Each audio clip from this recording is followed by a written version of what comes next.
Good afternoon, everyone. Firstly, let me congratulate you for selecting to come to this Interact event, which is bound to be probably the most riveting that IFAD has ever had. So just warning you there. A particular welcome to our country office colleagues who are joining us from all over, really. So thanks for those that it's early in the morning and late at night. So the purpose of today is a discussion around knowledge management and IFAD's new action plan for knowledge management. And some of the preamble is to be effective and ensure value for money. IFAD must leverage the best available and most relevant knowledge based on both evidence and practice from internal and external sources.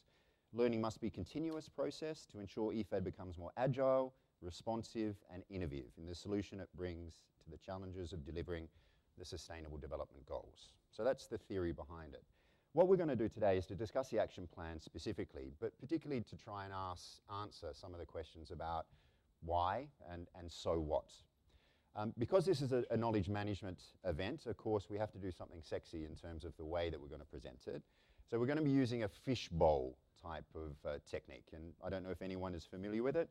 We certainly are not, so please be patient with us as we move through the process.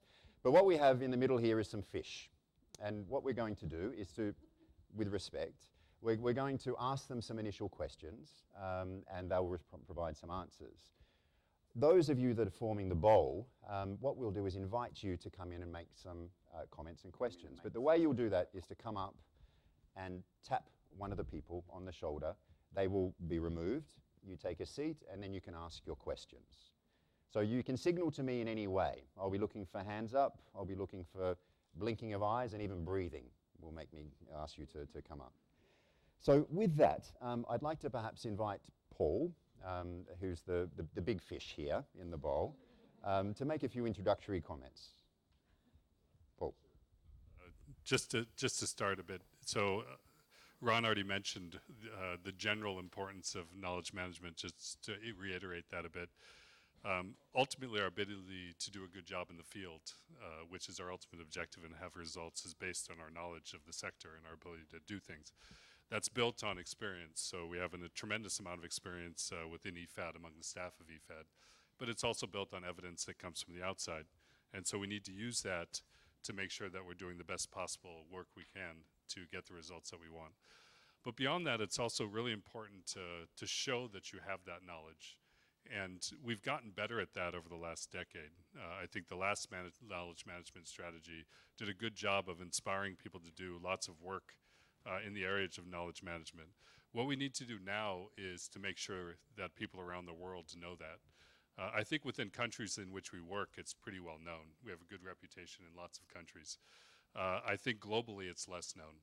And so one of the things we're trying to do in the action plan is to make sure that we are getting everything that we're doing better known outside there in the wider world, as opposed to starting lots of new things.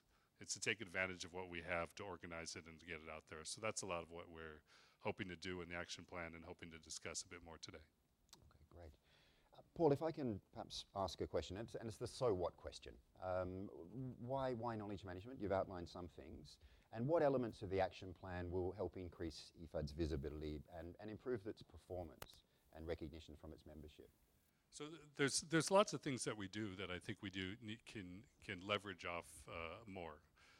So we have all the how-to notes that kind of explain how to do things in the field. But one of the problems is they're static.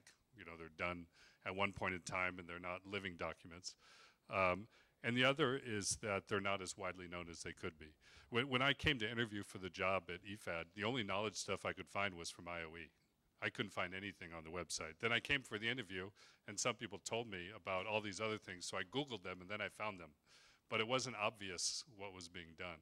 And so the action plan will try to make things like that much more living. So if you have a how-to note on livestock, and then you also have a community of practice on livestock, how do you make those work together? So one of the things we've talked about is having actions around something like IFADpedia or Agropedia, whatever you want to call it, where you have how to do livestock projects, which are developed by someone like Antonio initially, but then built on by a community of practice.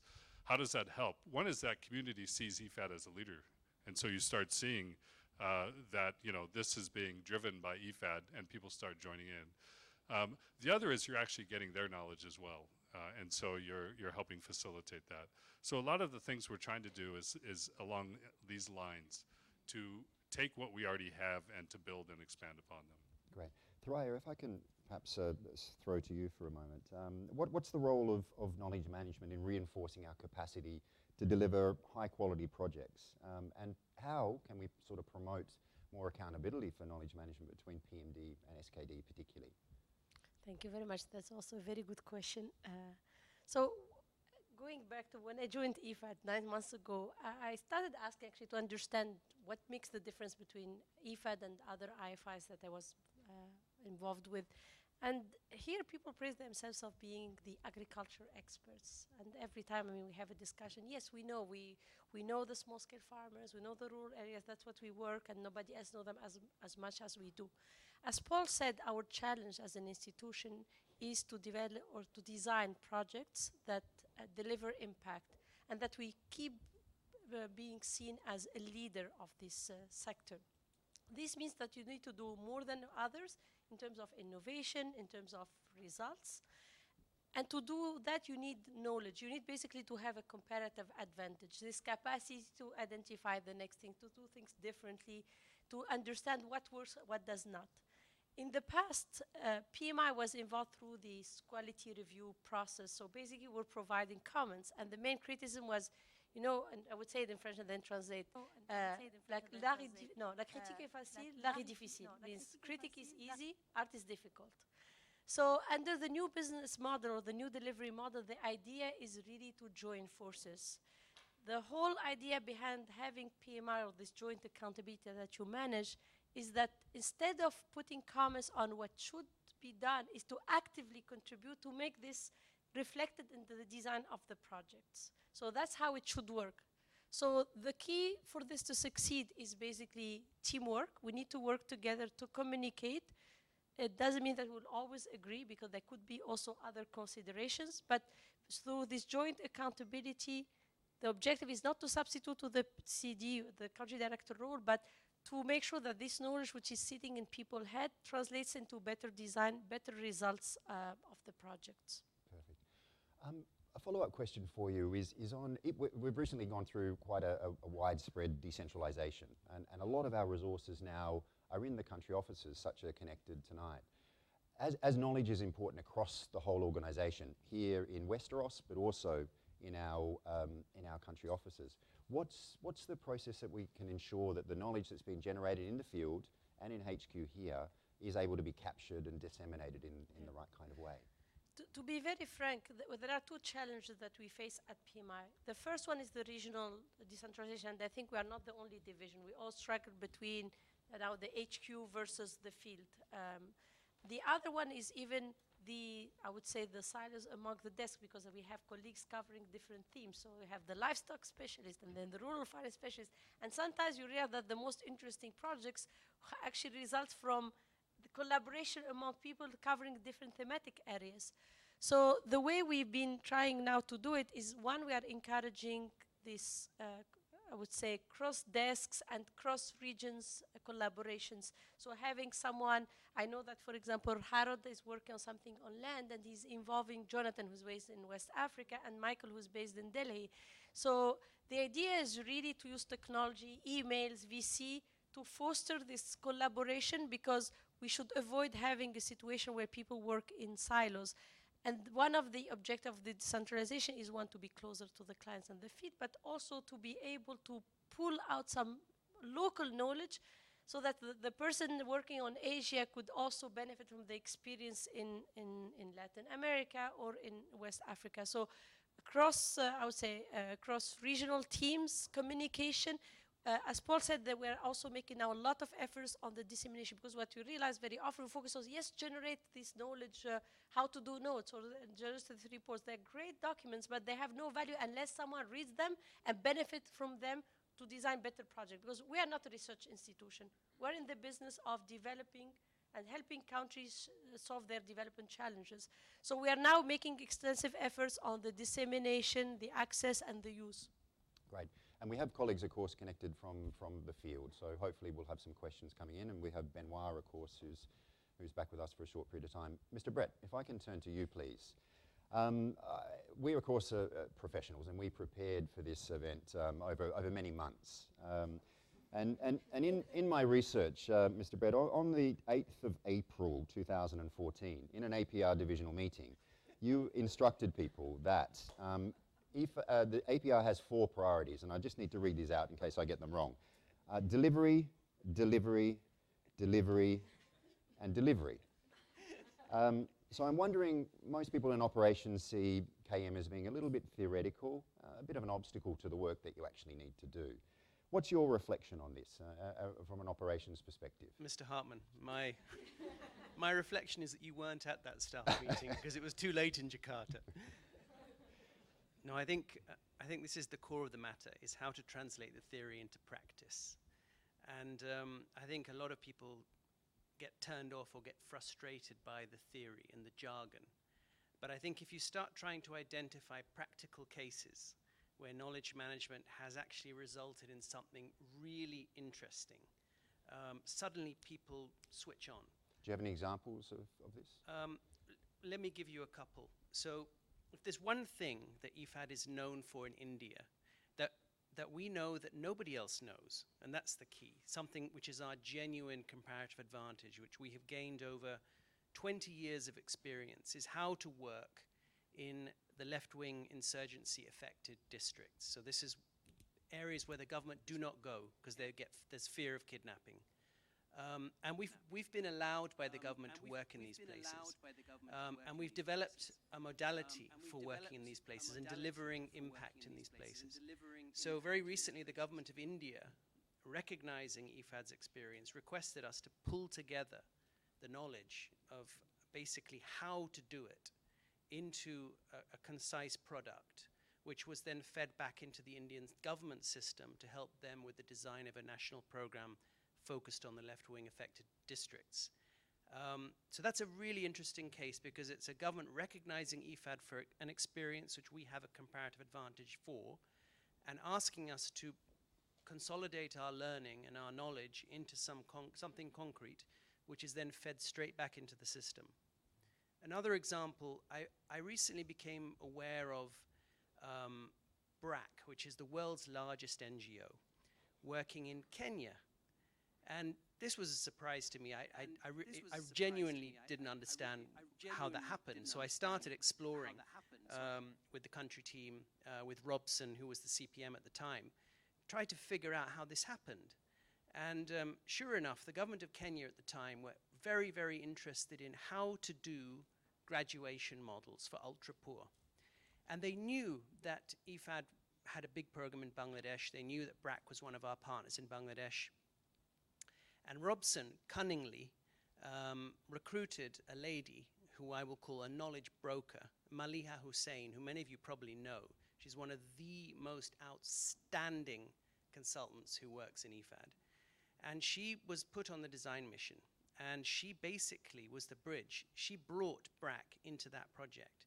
So there was a beautiful example of, it's South-South, but it's also knowledge management, because it's knowledge of how to do poverty graduation approaches in one context where it's been proven to work, bringing that knowledge and applying it into a totally different context in a different country.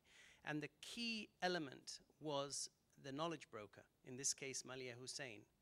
There's another nice backwards example, so taking something from Africa to Asia, someone who you will remember very well, Howard Johnson, another absolutely outstanding knowledge broker who was known in IFAD for his ability to design microfinance innovation and outreach programs. And we knew that, and we wanted to do something like that in Pakistan. So, and he had tremendous understanding of how to do this in Mozambique, how to do it in Zambia. He knew how to set it up, how to put the guidelines together, how to make it work. And he took that knowledge. We recruited him as the mission leader for the MIOP program with PPAF in Pakistan. He was the mission leader. He designed a program. It was a fantastic success. But that, again, it's the role of the knowledge broker, bringing knowledge from one context, applying it in another. I mean, those are three. I could go on if you want, but I like those examples because they're knowledge management because it leads to something very concrete. Okay. Very quickly, you mentioned before about the India case where a key part of IFAD's value proposition is the knowledge it brings. How can we incentivize staff across the whole organization to engage more in knowledge-type activities rather than just being the domain of SKD? Well, I think obviously if you look at the knowledge management strategy, a lot of it is putting in place an incentive framework for staff. Part of that is giving people recognition for what they're doing, but it's also a lot of capacity building. It's making people realize that they have a fundamental responsibility to be a knowledge broker. I mean, all of us in our work are gaining knowledge as we go through our careers, but I think people need to understand that it's their responsibility to use their own knowledge that they've acquired, but also to mobilize knowledge from consultants or institutions or research partners or governments, and to use that and to apply it in the work that they do. So I think IFAD needs to put in place an incentive structure that encourages, rewards, recognizes, but also builds the capacity of the staff so they can actually do it more. Great. Well, that's a great segue to Helen. Helen, if you're more comfortable, please speak in your mother tongue, and I can translate for everyone if that's okay. But about why do we need a new knowledge strategy? We had one. It was still okay. What's the purpose of renewing it? Not sure if everybody knows that we had our first knowledge management strategy dates back to 2008. And it was actually time-bound. It was time-bound between 2008 and 2010 when we gave the last progress report to the board. It's actually been recognised as an example of really good practice in the UN system, and it was very flexible, and I think it sort of came up in the discussion here that it really helped us to establish strong foundations. The thing is, though, I mean, we often use this metaphor, Paul loves to use it, that it enabled 1,000 flowers to bloom, right? And often these flowers were sort of ad hoc. And that's been coming up a little bit also in the discussion. What we really need to do now is move away from this idea that you do knowledge management because you have to, or because there's a component in the project design document, so you have to fill it in. We have to move towards a situation where people understand that it's a set of processes, tools and behaviours that actually make a difference in their work in terms of efficiency, in terms of contributing to better results in the end, better outcomes, higher performance in your work. So it's partly because of that we need a new knowledge management strategy, because if you look at the strategy and action plan, it's very, very focused on building these processes, tools and behaviours into the way we work. The other reason is that IFAD is a very different organisation to what it was 10 years ago. And very different in terms of we're a much more decentralised organisation. So supporting knowledge flows, keeping people connected, the realignment, the restructuring, where we now have technical experts in regions, no longer as sort of plugged in as they were previously when everyone was based here. So there's many different reasons, but I'd say they're the main two. Probably the other thing is the imperative that we have now for IFAD to improve its visibility and its credibility and its influence, as Paul was saying in his opening remarks. That really depends on our capacity to generate and use knowledge, our own and with our partners. And again, the strategy is very oriented towards helping us do that. And there aren't simple solutions. If you were just about to ask me. No, I was going to ask what's that. new. What's new? So what? Yes. What's new in this strategy? What's different to what we've had in the past? The action plan, if anybody, I really would encourage people to have a look at the action plan, because what's interesting about that, and I think this is actually something new for IFAD. It's fully implementable. It was designed with staff, reflecting priorities that were expressed in really extensive consultation last year. So it's fully implementable, and it has a results framework with really clear targets, and we're actually using a lot of existing indicators.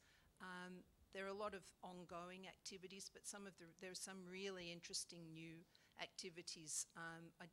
One I could mention, and Wanho I'm sure will come and speak about this in a moment. Getting back to what you were saying before about using knowledge to improve the quality and the performance and the results of our operations, we will be supporting the PDTs. One way is in making knowledge, our knowledge and knowledge and information and data from the broader global context more easily accessible to PDTs. And so this activity will be the preparation of knowledge packages, rapid preparation of knowledge packages by using not only people but also emerging technologies. And the World Bank is doing this with really tremendous results. So we're going to be piloting that in WCA region. We're actually looking for another division. I was thinking APR might like to volunteer. I think Nigel can do that publicly now. I think that would be a to nice also touch be part for the of that pilot. I mean, another thing that's different is one of the really strong messages that came across during the consultations was that IFAD doesn't value staff knowledge. People really were saying very strongly, and there's myriads of ways in which that's demonstrated. But the thing is, one way that we can deal with that is by really promoting and building capacity to use and supporting communities of practice to support peer-to-peer learning and knowledge exchange.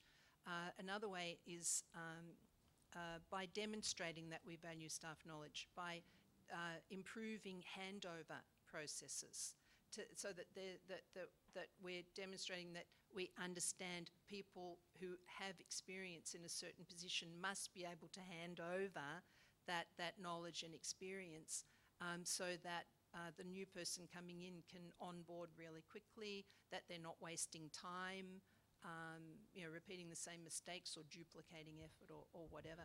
Right. So it's about efficiency, but it's also signalling that we actually do care about what people know. And just really briefly, another thing that we'll do with HR is put in place a learning from leavers program, because usually what happens not only in IFAD but in many organisations, people who retire just literally walk out the door carrying this extremely rich knowledge base and know-how that they've developed over many decades, institutional knowledge. What we want to do is really start focusing on knowledge retention. And again, that's about demonstrating that we value knowledge, but also about really improving efficiencies in the organisation. Okay, I'd like to now perhaps turn over to you to ask some questions of our fish. And as I said before, the process will be to tap someone on the shoulder. I've got a bias towards the country officers, so what I'd perhaps like to do first is to throw to the country officers to see if they have any questions for our fish initially. We've got 2 SSTC hubs that are potentially connected. Matteo, Klaus, would you like to ask a question? Yeah, I'm happy to chip in. I like the discussion, and I also think that IFAD definitely has a lot of knowledge which we are not valuing really, and we're not really using it. And to use the metaphor that Helen started, we often have a lot of flowers blooming, but are they fertilized? Do they produce seeds? Do those seeds produce something? I think very often not. And that's because we're just not using the knowledge that well. The examples that you gave, Ron, were excellent, and Nigel also, in showing where knowledge was really used from other projects, and that's usually where our knowledge is. It's definitely mostly in the projects, in the heads of the people who implement our projects, who work with them, and we need to see how we can tap them. I think every project has some knowledge and insight which is useful to also be made accessible to others and to be applied.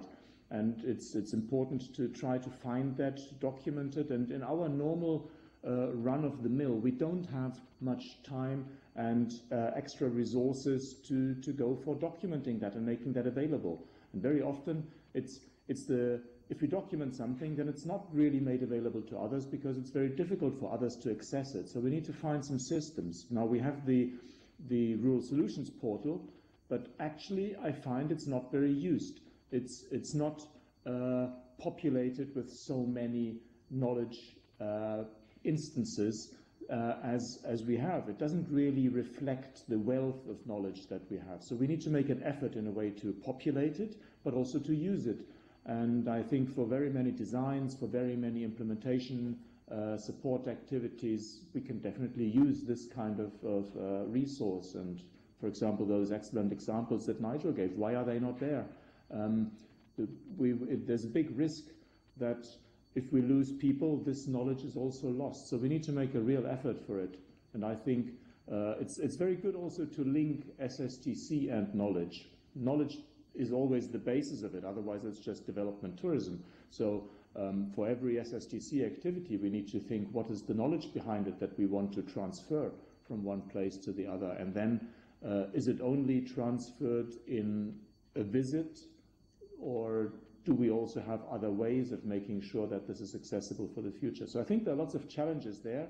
And I must say, I find the KM action plan not so useful in that respect. I find it rather headquarters-based processes, documents, not so much linked to projects and to the actual action that we have. And just like Russia said, if something is produced but nobody reads it, it's not worth it. So we need to make a real effort with that. I hope I wasn't too negative. I think this is something that it's really something to become a knowledge broker for all of us, but it's not just IFAD staff. It also involves the people in our projects and our other partners that we need to somehow activate as knowledge brokers. Perhaps throw to you to respond to this. You know, it highlights some of the challenges and concerns. How do we make the knowledge action plan actionable? I think that the idea that the staff knowledge is not valued, I don't think is correct. I think it's actually the complete opposite. There's incredible knowledge here, and I find it incredibly frustrating that we don't take advantage of that. I mean, I hear stories like this all the time. I end up with meetings with our technical staff, with outsiders, and then I hear these, the way I learn about IFAD is half the time we have an outsider come, and then someone comes and talks to the outsider and tells them all these things, and I'm like, my God, that's fantastic. Where is that written down? Where is it documented? Why aren't we running around shouting to the world how fantastic this is? So I do think it's a big problem, and Klaus has identified the problem. The hard part is knowing how to solve that in terms of time, and to be quite frank, it's in doing the action plan, a lot of the pushback we get is people are too busy, don't ask them to do too much. So yes, it's headquarters centric. I would say it's probably even a little SKD centric, because that's what I have control over to a certain degree. And so I do think that's a problem. How to solve that, it's very hard to figure out, because you do have to change people's incentives and the rewards to being seen as someone who's a thought leader in an area and doing things. So I'm open to suggestions, but I think there's that fundamental gap. And it's not just here. I see this at all, lots of institutions where you have this great knowledge, but it's not documented, and then it's not promoted in any way. And so maybe the best thing is to try to identify sets of things we can document and promote, do deep dives on a few key areas and make sure we use the funding, the resources to do that. But I think that we need to try to figure out ways to do it. I saw Matteo's hand go up before as well. Matteo, would you like to reflect a little bit on what Paul just said?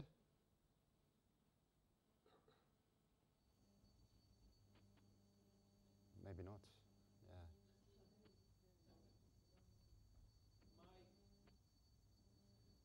You're muted, I think. No, you actually are muted, not I think. Yeah, can you hear me? Excellent. No. Well, first of all, thank you for inviting us to this discussion. I'm very happy to contribute and share our experience. In fact, I do share and support all what has been said, and I can only confirm by bringing the experience of China. China, even though we are lending to China, even though we still, lending, the project remains our entry point into the country. There is an increasing demand and expectation that we play a bigger role, we do more on generating knowledge, handling knowledge, transferring knowledge. So this is a constant request we receive. So I definitely see the importance of having a knowledge strategy and a knowledge action plan in place as critical to our business with our country, because this is what we are expected and demanded to do. With regard to the $1 million question that Paul was trying to answer, is well, if I answer, I would get the $1 million. It's really a matter of setting the right incentives and recognition in making good use of knowledge. It's changing a bit the culture, knowing that even in our own delivery, we are no other than asked to bring knowledge into operation. And perhaps if we see that way, it's easier for us to value the knowledge that it exists in the organization, it exists in our other programs, and make good use of that. I don't know if I've answered, if I contributed to the discussion, but this is a bit what I can bring from my perspective here in China. Open it to the floor. I saw a couple of hands moving. Halida is the only one with a leave pass of not coming up to sit in the chair. Exactly. So do you have a question you would like to put? And then I saw Benoit's hand up before. سيد رونا هاتمان، يا هل ترى ممكن نتكلم بالعربي؟ You said if she can speak in her native language, so je peux parler en français. No, I don't know if I have questions. Just I want maybe to broaden our thought. We look at the knowledge as being an operational knowledge, a technical knowledge. There are knowledge that are related to processes, to other things. Like now we are working on debt. We use the debt settlement in Sudan. We are working on this flexible design for fragile countries. So we need also to open up, not to look at technical knowledge. This is one thing. The other thing that I learned today, as a matter of fact, we are following on the GSS for NEN, and we were looking at the key sticking points, and we looked at knowledge. I was surprised that my team was saying knowledge belongs to Nerina, because she's a knowledge management officer, but knowledge is for all and by all. So this also needs to be understood quite clearly across the house. One thing that we didn't mention is also that our projects are part of the knowledge loop. Our projects can help disseminate our knowledge, but also bring back some knowledge across the regions if we look at operational knowledge.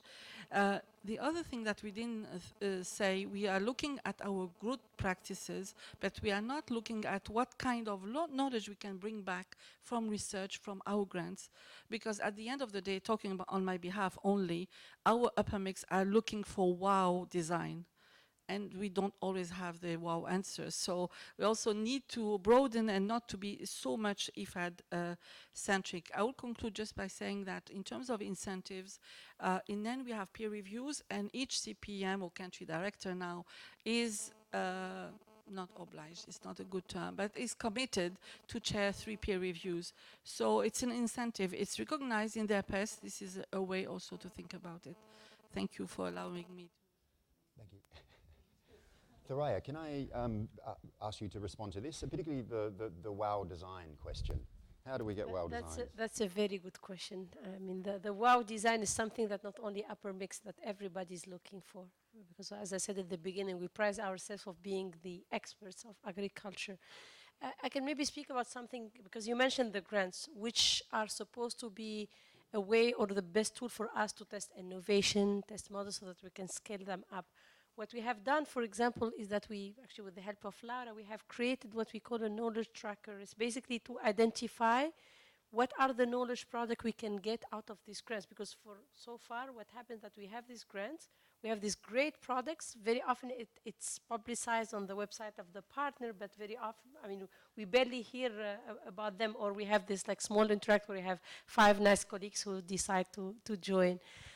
So I mentioned at the beginning that we are trying to work on the dissemination aspect, the use. It's not only about generating, but having use. And I think Paul has developed this dashboard that now that we are also, through which we are trying to track actually the use of the knowledge products.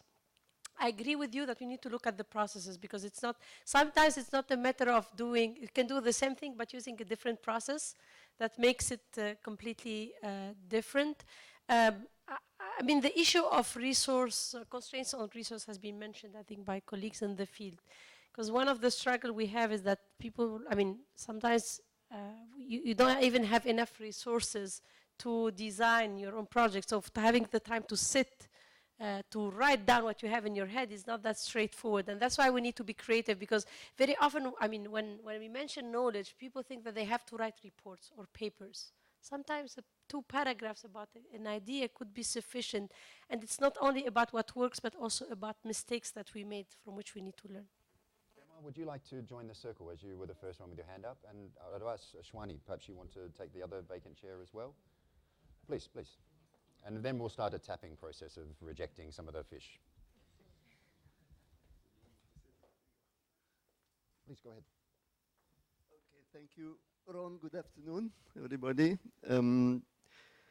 Yeah, maybe to me, from a field perspective in the hubs now, I want to say, and maybe also for younger generations joining IFAD as well, that to me, knowledge is part of IFAD DNA. But like DNA a few decades ago, it's difficult to extract it and find it. So I think maybe now we are at this stage with a new strategy. We can really show better what we do. But number one, to me, knowledge is part of a project cycle. It's not the specialty of somebody. It's part of our cycle. And it starts with knowledge. That's how we design new programs. And we implement it, and we produce new knowledge, so we have to collect it and disseminate it. And I think this, we should insist on that it's a common responsibility of not only IFAD staff, but especially of project people as well. Like Klaus was saying, we have so much happening in project. In every project visit, you can find 10, 15 interesting knowledge case, innovation, which are worth being documented and shared. So I think we are still needing this type of tools to that effect, because we have various levels of knowledge, the technical ones, the policy ones, but the tools are still needed because it's a two-way system going between the field, hubs and headquarters and back. And it's very important that for government, we are able to show that clearly, as Nigel was saying. If we want to scale up IFAD innovations or our knowledge into policy aspects, we have to be very open to the discussions with governments on that. Just so, because we'll run out of time. Helen, could you respond to the question around tools and so exactly, and that's my question, Ron, indeed. With decentralization, how would you see, Helen, the communication between hubs, projects, and headquarters? That's not the question I wanted to answer, actually. I always remember that Madeleine Albright said that she always answered the question that she thought she should have been asked. So I'm going to do that. Is that okay? Yeah, no, well, no, it's just because I was thinking you just said something really important, and it's come up a few times about how knowledge is part of the project cycle. We start with it, we generate it, we harvest it, and then we, whatever we do at completion, we document it, for example. And that's related to what Nigel said before about, Ron said about delivery being our priority. If we've got to start to see knowledge and knowledge management as fundamental to delivering. It's not something separate, it's part of, as you were saying. And just to highlight a couple of things that we have that are in the action plan that are related to that. They're sort of straightforward things, like I mentioned before, the knowledge packages, pulling together the best available knowledge, also from IFAD's own experience, but also from other sources, and making that quickly accessible to project design teams. It's also about being more serious about documenting lessons learned, not only at the end, at completion, but during. And that also involves, in order to be able to do that, you need to be able to design more meaningful knowledge management components, resourcing them. Then you need to actually be monitoring so that at supervision we're looking at what's happening and doing quality reviews of supervision, and if there are weaknesses then doing something about it, which is where capacity comes in. So all of these areas where, in the curation and updating of technical knowledge, like through the how to do toolkits. There's not one magic solution. It's like this combination of a range of things that you know very well because you've been doing all of those things for a very long time. So yeah. Anyone else would like to ask a question? In the meantime, I'd ask Shwani to present his question to the fish. I actually don't. Good afternoon. I don't have a question. I have three quick observations. The first one on the WOW design, which Khalida raised. And, I'm 6 days old in my new role in QUAG, and I've already reviewed about 30 project concept notes and design reports and COSOPs. And what I notice is that each of these documents has a very robust section on lessons learned. And those lessons are from IFAD operations, from evaluations, from portfolio reviews. So there is a wealth of knowledge in IFAD. But what I've also realized in my 6 days is that the lessons are not necessarily being used in the design. So we have, and to a large extent, the lessons are just being inserted in the documents because they see it more as compliance, that you have to show that you're learning. But the learning is not really taking place. So that's something we might want to address. The second point is, I think we have a fantastic knowledge management strategy now and a brilliant action plan, so compliments to those who worked on it. But we also had a very good strategy in 2008. So the concern I have is that in 2008, we had a similar type of event, and there was a lot of enthusiasm initially, but that enthusiasm around the strategy, the KM strategy, gradually faded away. So, and I see the same enthusiasm now, which I hope won't fade away, but something has to be done to make sure that we keep the momentum as we move forward. And I'm not entirely sure it's the issue of resources. The issue of resources is going to be there everywhere, in every strategy, in every process. So something else has to happen to ensure that we maintain the momentum. And final point, and I'm very glad to see our country office colleagues online. I'm very glad to see that the strategy and the action plan take into account IFAD's decentralized structure, and that we have actions and processes in the action plan, activities that take into account our decentralized organization. But the question I have is, how are we going to, in a decentralized environment, leverage on the tacit knowledge of our colleagues out in the field through that informal exchanges in the cafeteria and elsewhere to take the agenda forward? So thank you very much. Would anyone like to take that final question about the decentralization in the environment? Thoraya, would you like to come? You know, having people decentralized doesn't mean that they left IFAD. And today we have WhatsApp. I mean, I speak, to be very frank, I speak sometimes more often to colleagues in the field through WhatsApp, to colleagues who are sharing, who are sitting in the next office. So for me, the answer, as long as we are aware of the value of knowledge, as you said, and of the need of exchanging, there are tools. And as mentioned earlier, we have project delivery teams, so people are supposed to work together from different regions. So that's one way to exchange the knowledge. The other one is to have these informal chats or have these email exchanges. So technology today allows us to interact, and we have actually this event is a very good proof. We have people contributing from different regions. So for me, it's not a concern as long as there is the willingness, as you said, and the enthusiasm. We should be able to exchange. Thanks. Just jump in a few additional points. I agree 100% with what you've said. I don't think location has much to do with it. I want to personalize this a bit more. If you look around in IFAD, there are certain people, certain individuals who excel at being knowledge brokers, and everybody goes to them for the knowledge. I mean, I don't want to embarrass you, Antonio, sitting back there, but but you know, just a case in point. This week, you know, taking a global best practice on village poultry in Cambodia, and now Antonio is bringing that experience into a new project in India. So taking a really, really interesting example, you know, a project WOW on village poultry and bringing it to a different context. Shankar is called upon not just by people in APR, but by people across PMD for his knowledge on how procurement is not a science, but an art. And he is recognized as an artist. You know, why is it that these certain individuals are able to be effective knowledge brokers? It's about their behavior. And I think the responsibility, we have to internalize this as a personal responsibility as individuals in IFAD and our behavior, so that we can model some of the behaviors around to make it work for everybody. Shantanu? Sometimes I used to think that small fish don't get caught up in the net, and I am.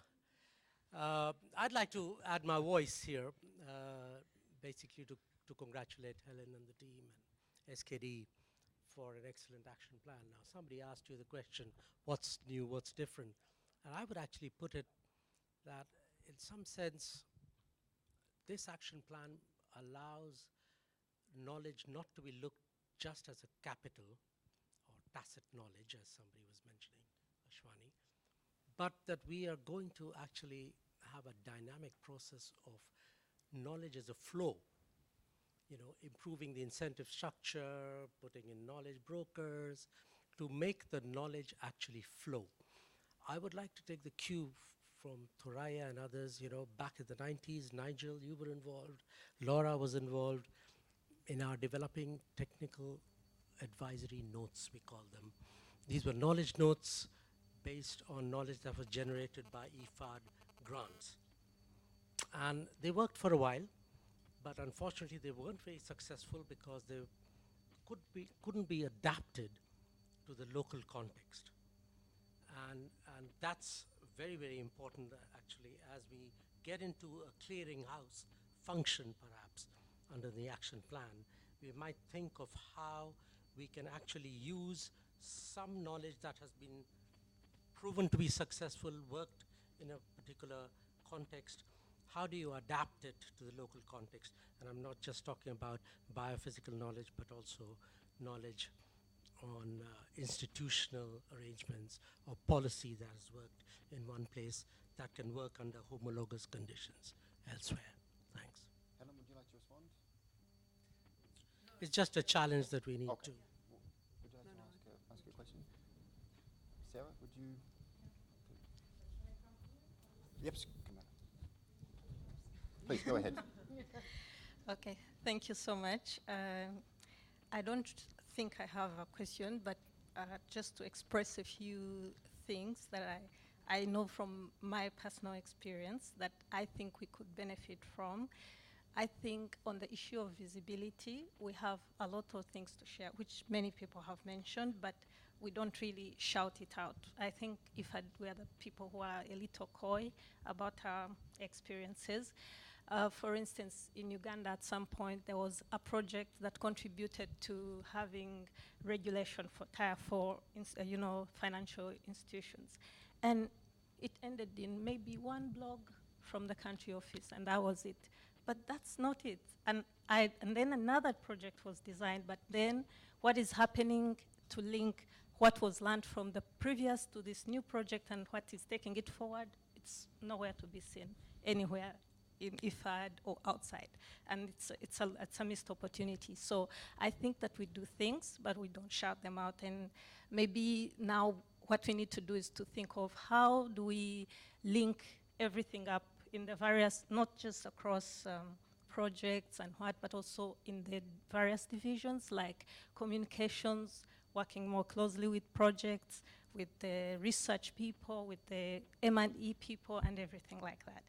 And on the part of transfer of knowledge, I think one of my frustrations is, yes, knowledge can move from one place to another, but sometimes we see cases of like copy and paste, which then it doesn't make sense because we are not using the lessons learned from the previous experiences, which I think Ashwani pointed out.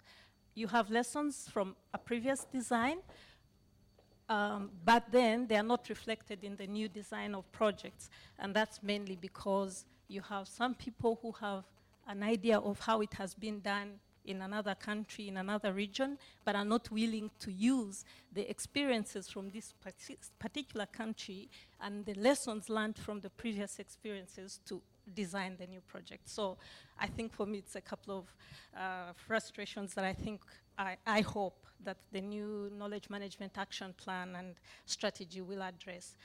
In terms of how the current action plan could work for the various projects on the ground, I think that everyone has to start figuring it out individually because the action plan and the KM strategy will not answer all questions.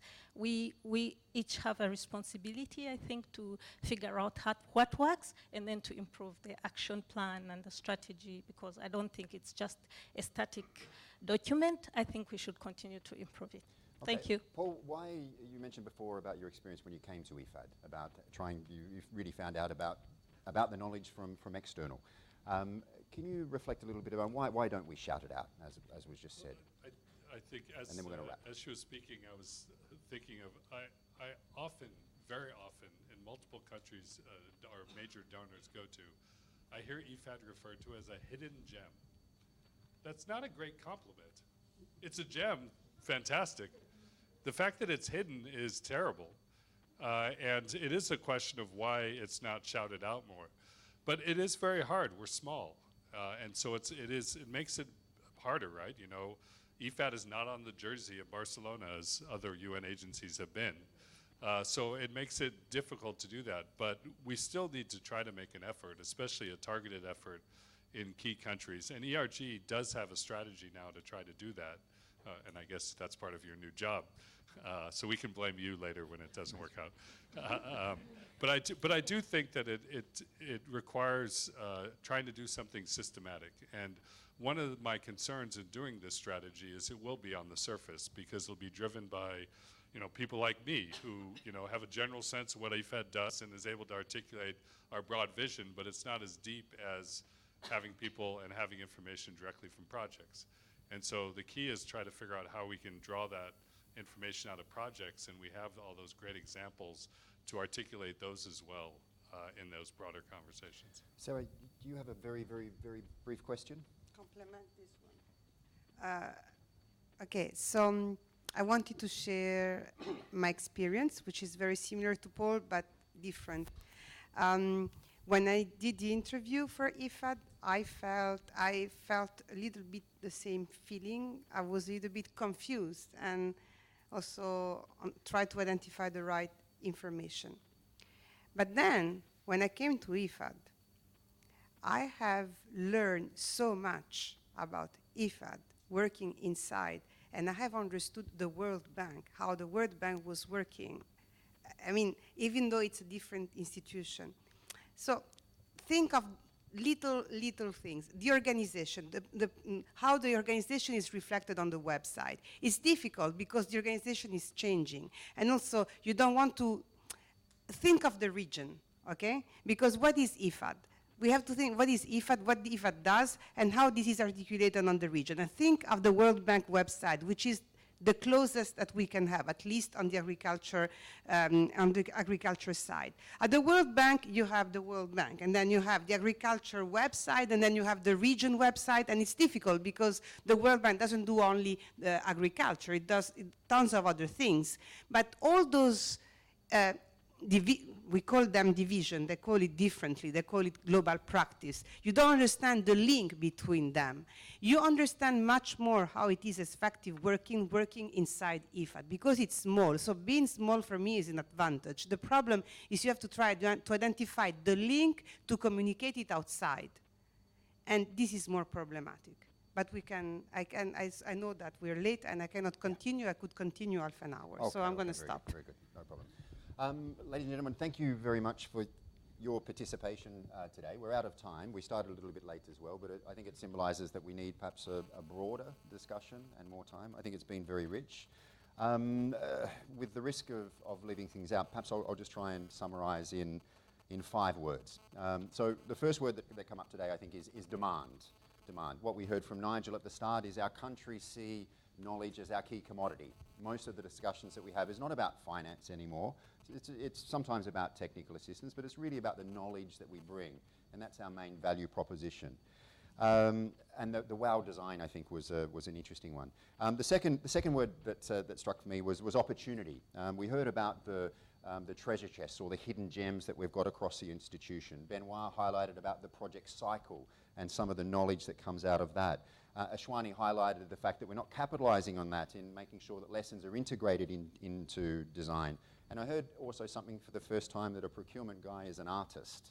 And I'm going to take that away with me for sure. But there was someone also said that we don't shout it out. And maybe that's what we have to do as an institution, is have confidence in what we bring, in the value proposition that we give to our membership.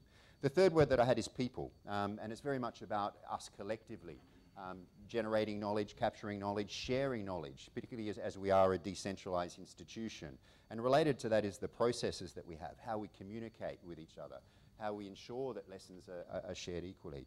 The fourth word that I had is incentives. What are the incentives to ensure that there are these, like in NEN, peer review exchanges going into designs, how we leverage technology to make sure that we are a more connected organization, to make sure that knowledge and information flows across us as an institution as a whole. And perhaps I'll stop there. But thank you again for your participation.